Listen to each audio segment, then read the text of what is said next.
इस मतलबी दुनिया में कोई किसी का नहीं होता।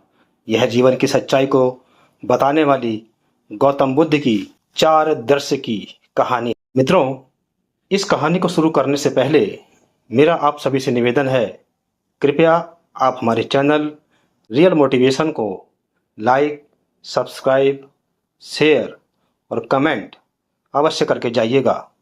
तो चलिए शुरू करते हैं आज की यह कहानी। यह कहानी गौतम बुद्ध के जीवन के प्रारंभिक काल से है। उस समय जब वे राजकुमार और राजकुमारी की तरह राजसी जीवन जी रहे थे। उनके जीवन में सभी सुख सुविधाएं थी, लेकिन एक अंदरूनी बेचैनी थी। एक सवाल था जो उनके मन में बार बार उठता था, जीवन का अर्थ क्या है?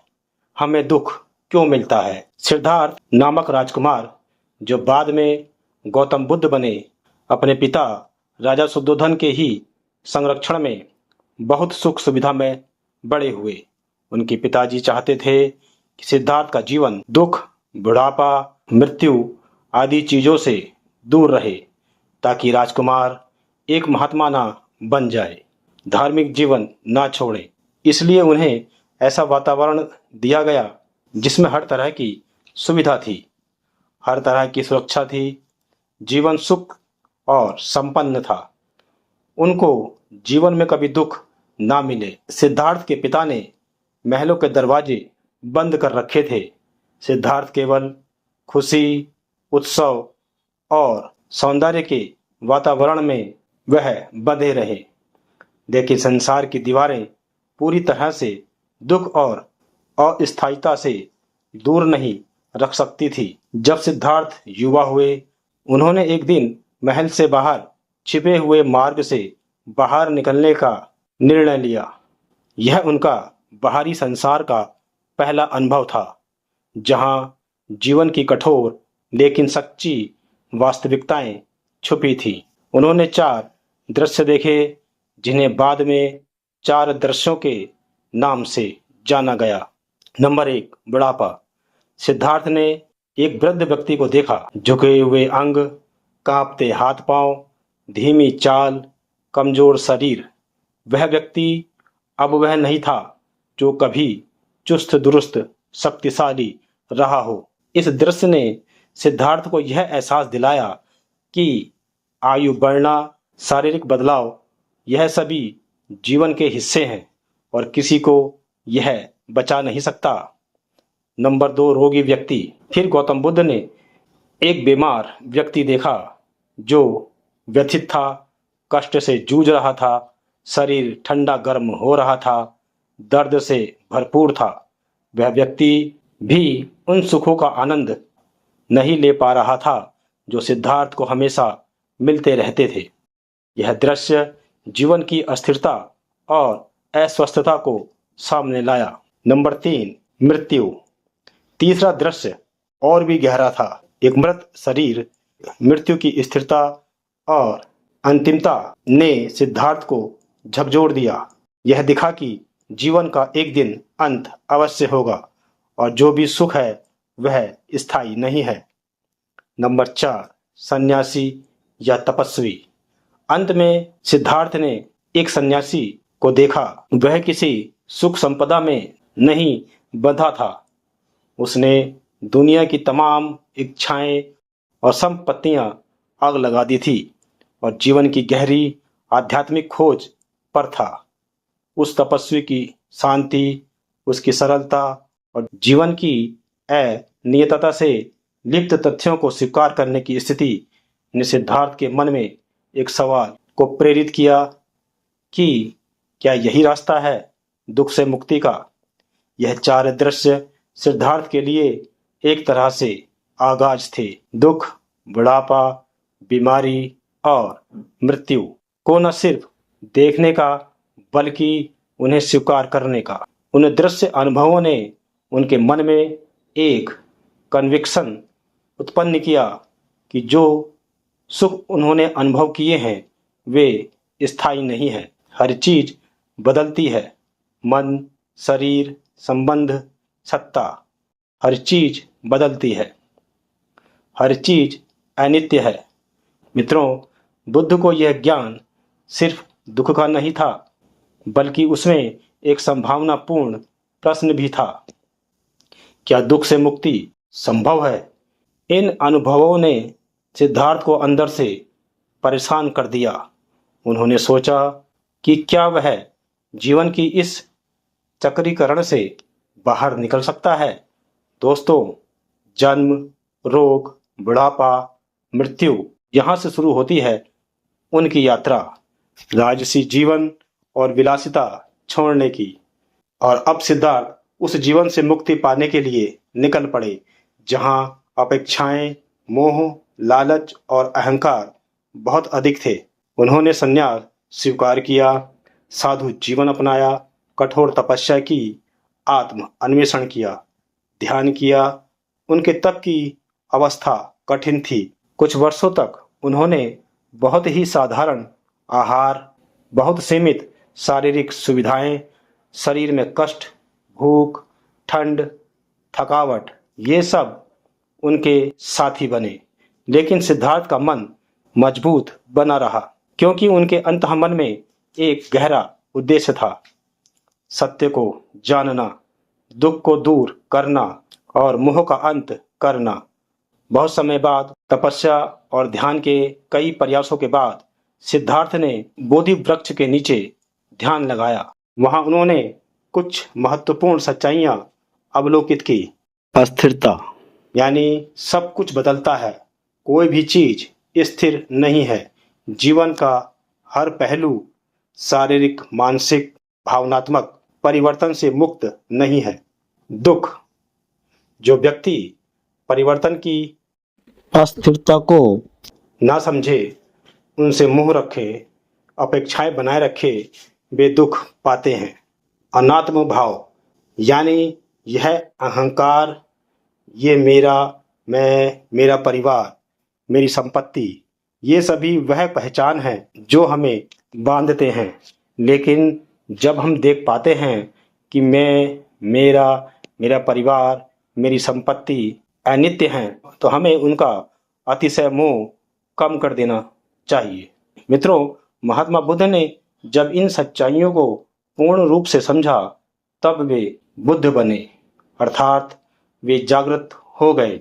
उन्होंने ये जाना कि संसार का दुख मोह, इच्छा, अज्ञानता से उत्पन्न होता है और इसका इलाज विचार, समझ, आध्यात्मिक अभ्यास में है।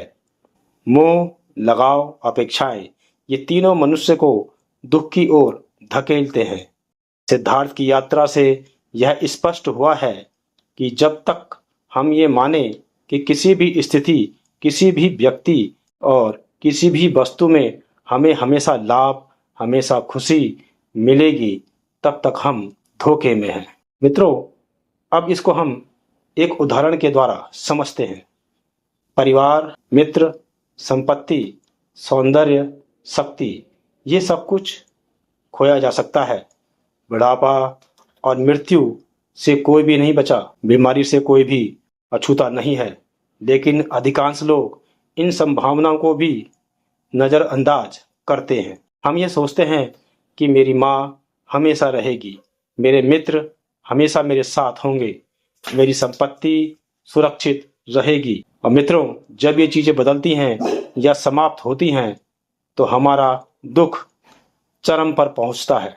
मित्रों, ज्ञान का दूसरा चरण यह है कि हम अनित्यता को नकार ना करें, बल्कि स्वीकार करें। यह स्वीकार्यता मोह को टूटने नहीं देती, बल्कि उस अपेक्षा को तोड़ देती है कि चीजें हमेशा वैसी ही रहे। यहाँ महात्मा बुद्ध की चुप्पी या शांत प्रक्रिया बहुत महत्वपूर्ण है। जब बदलाव आया तो उन्होंने प्रतिक्रिया दी, लेकिन प्रतिक्रिया मोड़दार नहीं हुई। क्रोध, अस्वीकृति, अत्यधिक आशा नहीं थी, बल्कि समझ भी। दुनिया मतलबी नहीं, लेकिन लोग अक्सर खुद से दूर हो जाते हैं। जब हम यह सोचें कि कोई किसी का नहीं होता, तो बहुत से लोग इसे एक तरह की कटुता, ठोकर लगने की अनुभूति के रूप में लेते हैं। लेकिन महात्मा बुद्ध की शिक्षा यह है कि यह कोई कटुता नहीं, बल्कि यह सच्चाई है कि हम अकेले हैं, लेकिन हम अकेले नहीं महसूस करते, क्योंकि सबके हिस्से में यह अनुभव आता है। हम दूसरों से संबंध रखते हैं, लेकिन जिस तरह हम चाहते हैं कि वे हमें हमेशा नकारात्मकता ना छोड़ें, लेकिन जिस तरह हम चाहते हैं कि वे हम पर हमेशा नकारात्मकता ना छोड़ें, यह संभव नहीं है, क्योंकि जीवन की प्रकृति यही है कि सब कुछ बदलता है। रोजमर्रा जीवन से संबंधिता, इस शिक्षा को आज के जीवन में कैसे लागू किया जा सकता है, यहाँ हम समझते हैं। मित्रों, इस दुनिया में कोई किसी का नहीं होता। इस शिक्षा को आज के जीवन में कैसे लागू किया जा सकता है, आइए जानते हैं। नंबर 1, अपनी अपेक्षाओं को नियंत्रित करना।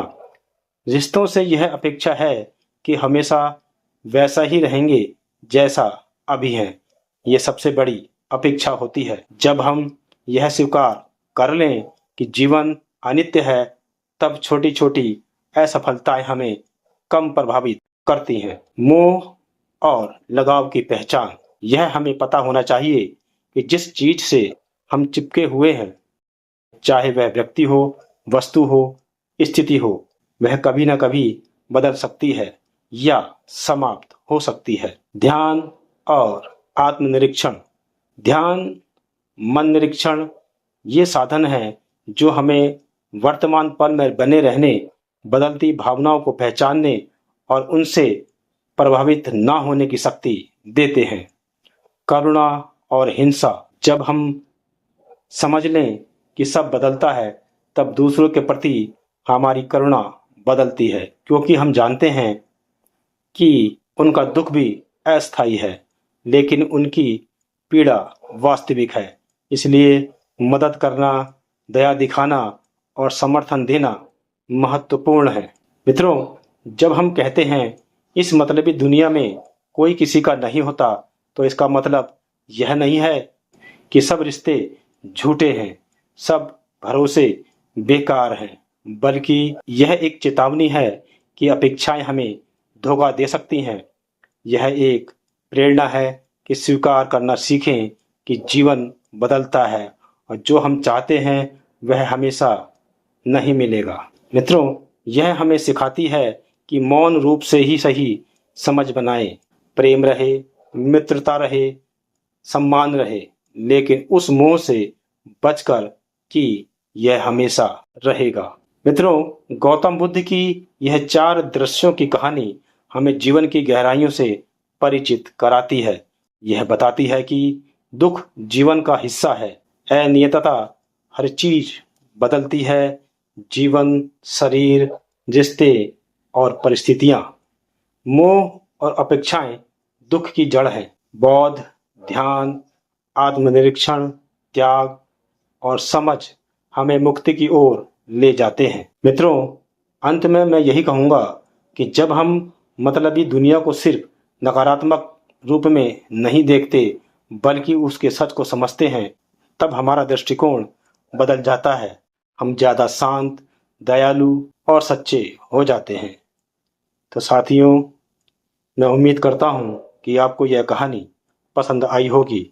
इसी तरह की और कहानियों को देखने के लिए कृपया आप हमारे चैनल रियल मोटिवेशन को लाइक, सब्सक्राइब, शेयर और कमेंट जरूर करके जाइएगा। धन्यवाद।